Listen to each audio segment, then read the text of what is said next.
All right, let's move on to our next topic, which is Peacemaker Season 2. So I'm going to give you my spoiler-free review of the final episode. So I thought that it was good.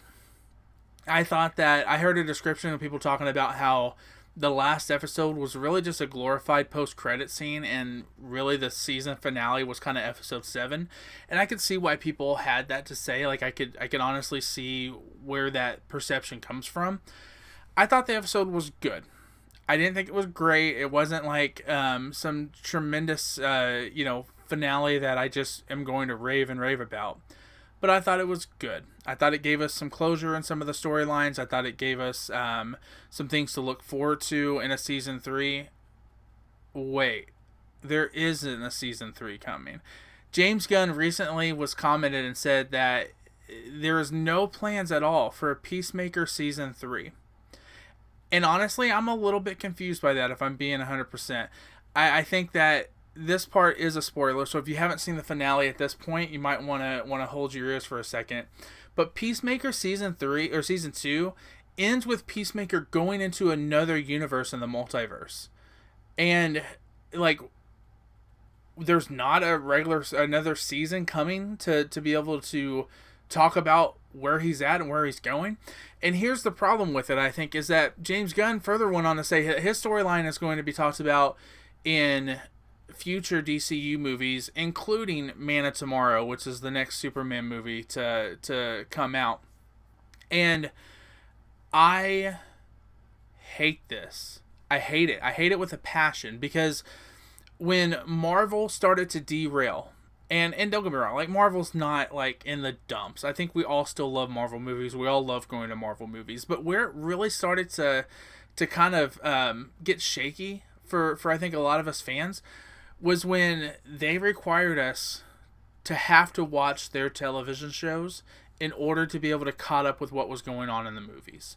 So you looked at like WandaVision, for example. WandaVision, fantastic show. Best show that Marvel had put out by far is WandaVision. I think it's a fantastic show.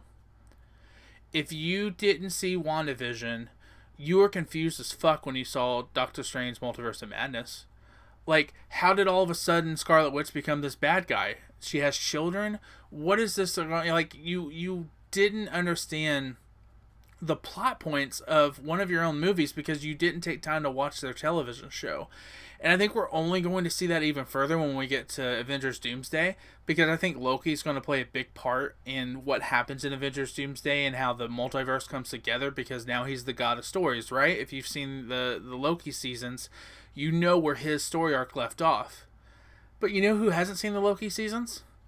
My in-laws, who go with us to every Marvel movie and every Marvel movie release. Like, the fact that Marvel started making us have to know what was going on in their television shows in order to be caught up in their movies, I think ultimately left a sour taste in people's mouth that they're still trying to recover from now.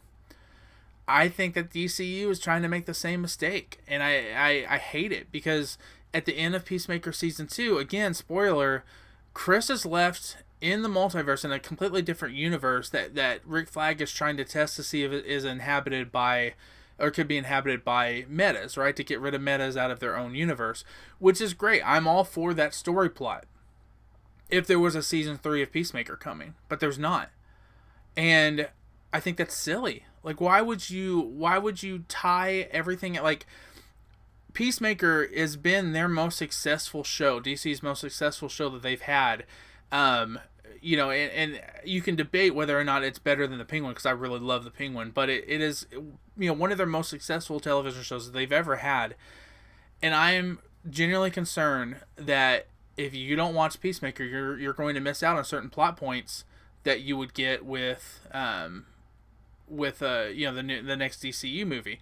And what I'm really really worried about the most is that Chris is in the universe that the Lanterns are in. I'm stupid excited for the Lantern show coming. I think that this kind of buddy cop type feel, True Detective vibe, like more gritty, down to earth, kind of feel for Lanterns, I think is going to be phenomenal. I'm really excited for it. I'm really concerned that we are 3 projects in to the DCU and we're already attacking the multiverse, I think it's a huge mistake. And honestly, I think I think it's going to ruin DCU and the storylines that they're going to. I think it's going to ruin them for a lot of people, before we even kind of have a chance to get started.